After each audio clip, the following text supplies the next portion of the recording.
Salamat po. Maupo tayo lahat. Secretary Mario Monteo, Secretary Brother Armin Luistro, Secretary Jun Abaya, Senate President Pro Tempore Ralph Recto, Representative Victor Yu, Mayor Herbert Bistec Bautista, Dr. Josette Bio, Ms. Virginia Andres, graduates of the class of 2014 and their families, Board of Trustees, Executive Committee, faculty and staff of the Philippine Science High School, fellow workers in government, honored guests, mga minamahal ko pong kababayan, muli magandang umaga po sa inyo lahat. Nang nalaman kong nakatakda akong magsalita sa graduation dito sa Pisay, agad ko pong naalala ang isa sa aking mga kaibigan nung kami nasa kolehiyo. Hinulma siya ng Pisay. Nangyaring araw po sa isang klase namin sa math, o klase niya pala sa math sa kolehiyo. Ginagamit din ang librong ginamit sa Pisay dun sa lecture po ng aming profesora. May isang particular na math problem na mali ang solusyon na pinakita ng libro at natuklasan na to nung nag-aaral pa yung kaibigan ko sa Pisay. Nagdebate yung aming guro at yung aking kaibigan hanggang sa dulo, pagkatapos inubos lahat ng blackboard sa classroom, napatunayan nung kaklase kong siya ay tama. Yung teacher po nag-walkout at bumalik kinabukasan na tumingin ng pamanin. Isipin po ninyo, sa husay ng mga nagtapos sa Pisay, pati ang profesor ng math sa kolehiyo ay naturuan pa. Kaya kanina nga ho nung inaayos ang buhok yung ibang mga nagtapos, sabi ko, may tinuturo kaya sa akin itong mga to. Hanggang sa araw na ito, wala pa akong nakikilalang mahinang produkto ng Pisay.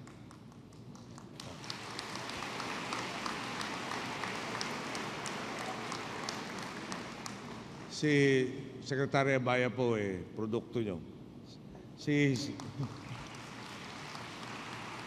Senator Recto, Secretary Jun Abaya, at sarili ko po, nung kami nasa Kongreso pa at maski sa Senado, may mga pagkakataon na lumalapit ang mga estudyante para kami interviewin. So isang araw po, at contrast lang po natin ito eskwela na ito, hindi ko na babanggitin kung ano ito eskwela na ito, mga college student na lumapit sa akin. Medyo mga 10 minutes na lang po, mag-uumpisa na yung session. Sabi sa akin, pwede ba namin kayo ma-interview? Kanina pa namin kayo hinihintay. Please lang po, kailangan namin kayo ma-interview. So sabi ko, pwede ba magpa-roll call lang muna ako? Baka naman ma-absent pa ako, nandito na ako. Pero roll call lang, lalabas ako kayo. At doon natin, pwede nang ganapin yung interview. Sabi po sa akin, unang tanong. Sabi, tandaan niyo, no? Kanina pa namin kayo hinihintay, kailangan namin kayo ma-interview. So ang unang tanong nito mga estudyante ng kolehiyo, ano po ang pangalan niyo? Ganito yung mukha ko, sabi ko, kanina pa niyo ako hinihintay. Okay. Pagkatapos po nun, yung pangalawang tanong, no? Ano po ang trabaho niyo? Sabi ko, Mario, sa batasan po kami nagkita no? Nakalagay po doon, di ba? House of Representatives. No? Sa madaling salita po, medyo mahaba-haba yung mga tanong na wala akong malalim. No? Kaya nung ako po yung nasa Senado na, merong mga estudyante, galing na naman sa paaralan na to. Nung nakita ko yung uniforme, sabi sa akin, kailangan namin kayo ma-interview. Pasensya na kayo, may meeting ako. Mamaya na tayo mag-usap. Umiiwas na lang po ako. So balikan po natin ang mga graduates ng Pisay. Ito pong si Secretary Jun. Tuwing magsasalita ay talagang nakatuntong sa katotohanan ang kanyang sinasabi. Kaya nga po, tinitiyak kong kapag may pahayag siya, ay makikinig ako ng mabuti. Narin din po si Profesora E. Coronel Ferrer, pinuno ng ating negotiating panel,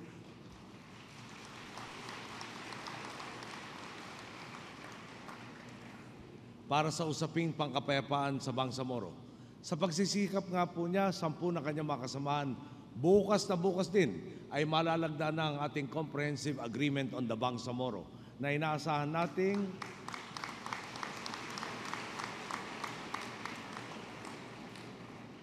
po nating magdadala ng pangmatagalang kapayapaan at malawakang kaunlaran sa Mindanao. Ilan lamang po sila sa mabubuting halimbawa ng mga Pisay alumni na naging matagumpay sa larangan ng serbisyong pampubliko. Batid ko po, ang husay ni na Secretary Jun, Profesora Ie at ng iba pa ninyong mga alumni ay nanggagaling sa maagang pagsasanay dito sa inyong paaralan. Naalala ko nga po, nung nasa Kongreso, inaral pa namin kung paano palalakihin ang pondong inilalaan sa Pisay para lalong masiguro ang lalim ng kaalamang natututuhan ninyo rito. Pero palagi ko naman po naunawaan ng lahat na kailangan balansehin ang mga pinaglalaanan ng pondo ng Estado. Gayunpaman, mulat akong hindi biro ang mag-aral dito. Alam ko ang ilang mga paksa sa math, biology, chemistry at physics ay nasa antas na ng pangkolehiyo. Pati nga sa English at Filipino ay nakikipagsabayan ang mga mag-aral ninyo. Dagdag pa rito, ang iba't ibang pressure na nararamdaman ng isang normal na mag-aaral sa high school. Marami rin sa inyo ang hindi lumaki sa marangyang buhay, mga anak ng mga tricycle driver, tindera o magsasakang marangal na nagtatrabaho upang makatulong sa inyong mga gastusin. Ang tagumpay ninyo sa araw ito ay may pagmamalaki ng napakaraming nag-ambagan para siguruhin na makakapagtapos kayo.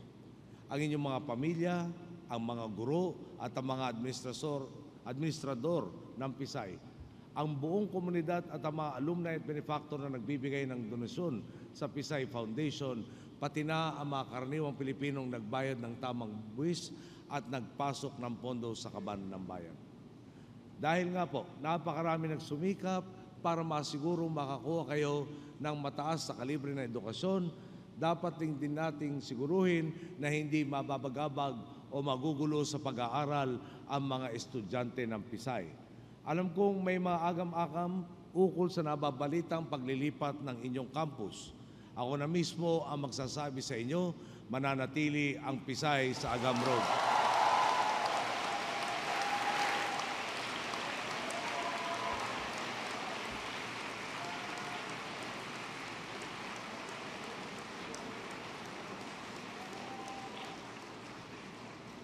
Si Mayor Herbert nga ho, ang unang tututol pag ililipat, no?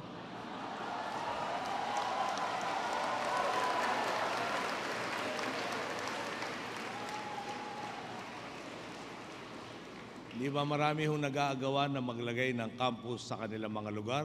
Papayag ba siyang alisin ang main campus ng Philippine Science High School sa Quezon City? Palagay ko hindi.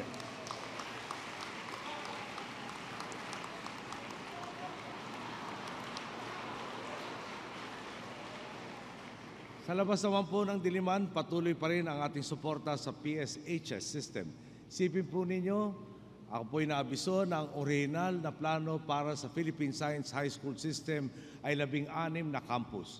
Nang tayo ay nahalal sa pwesto noong 2010, matapos ang 46 na taon mula nang itatag kayo noong 1964, mayroon ng siyam na campus na nagagawa.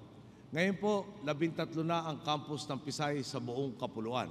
Bago tayo bumaba sa pwesto, ang target po ni Kalihim Mario Monteo ng DOST ay magkaroon ng sariling mga Pisay ang 16 nating rehiyon.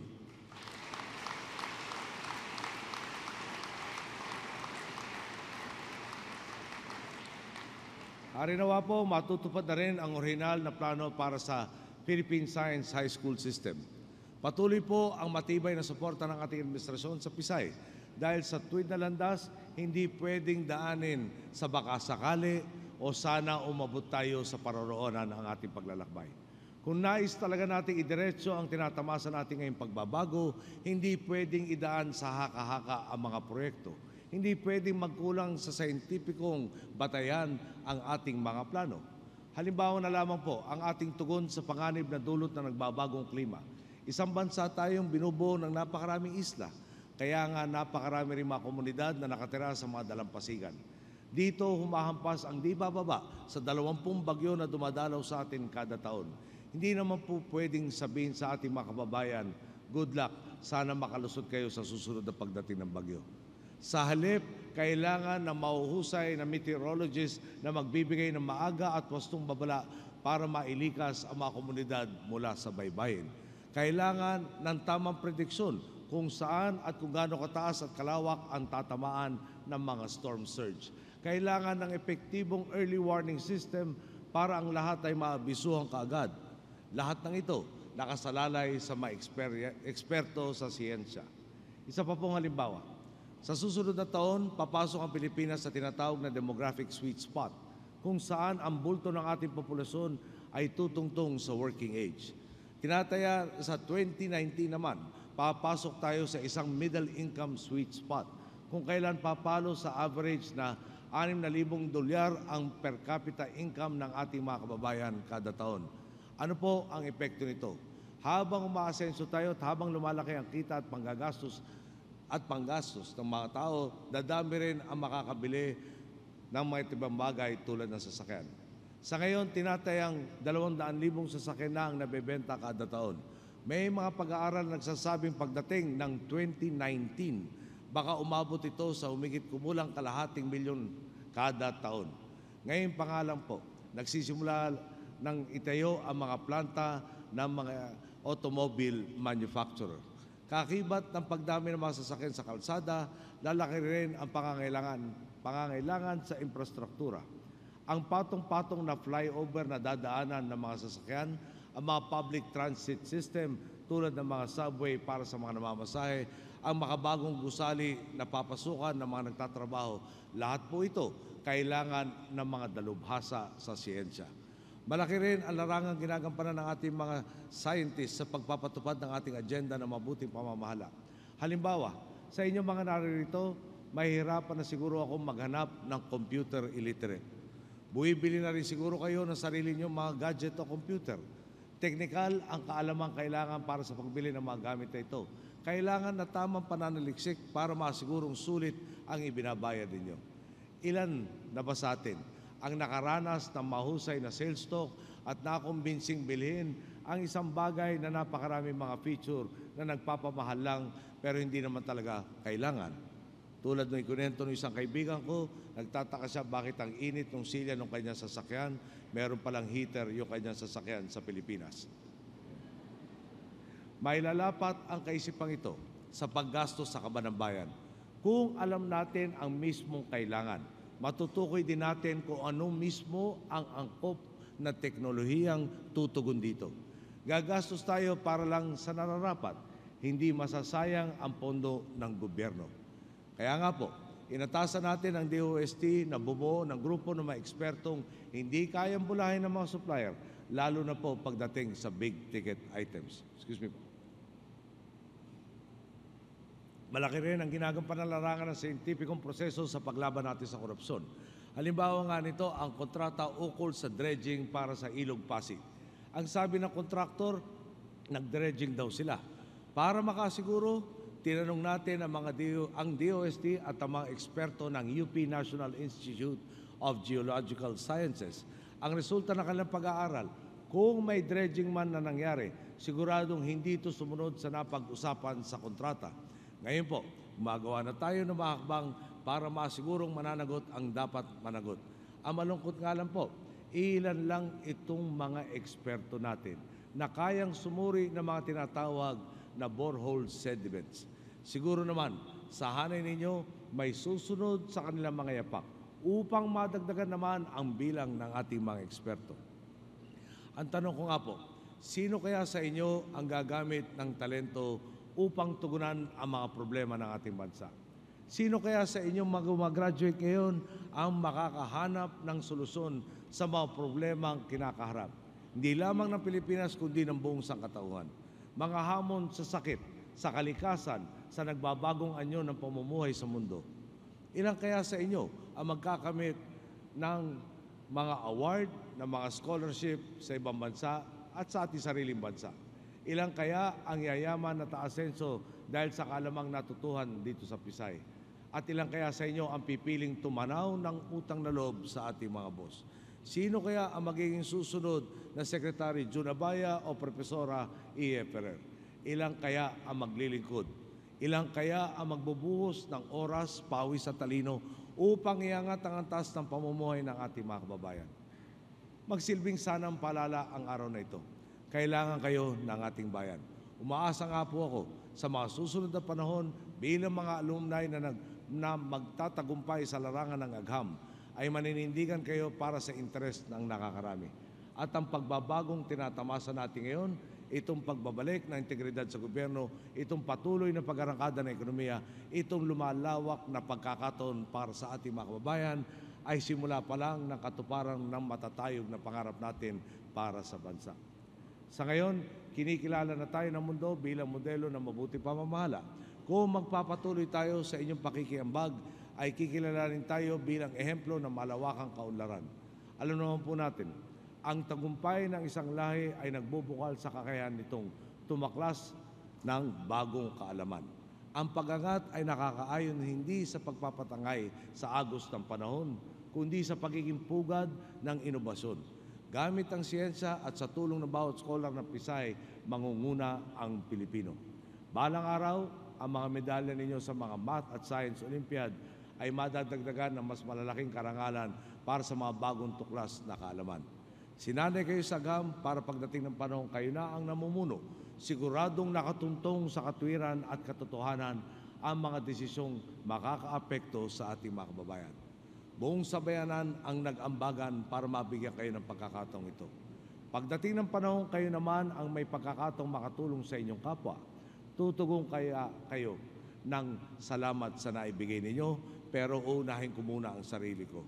O pipiliin ba ninyong mag-alok, miski maikling bahagi ng inyong buhay, upang masuklian naman ang pagkakataong handog sa inyo ng isang Pisay education? Umaasa ako sa sandaling maharap kayo sa sangandangang ito, pipiliin ninyong magbalik naman sa kapwa at sa ganung paraan ay makatulong para sa dumami pa ang mabibigyan ng pagkakataon. At ang mga makikinabang sa inyong kakayahang nililinang ng institusyong ito. Napansin ko lang po, Secretary Montejo, na hindi ata maganda acoustics nitong gym na to. Baka gusto mong pag-aralan at pagtulungan natin.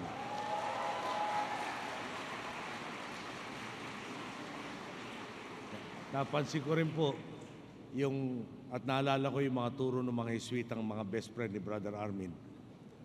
Importante raw yung healthy mind para may healthy body. Napansin ko lang po, yung 4 na basketball goal na nakita ko dito sa inyong campus, wala ni 1 minute. At yung soccer field po, butas-butas sa rin net. Yun, sagot ko na yun. No?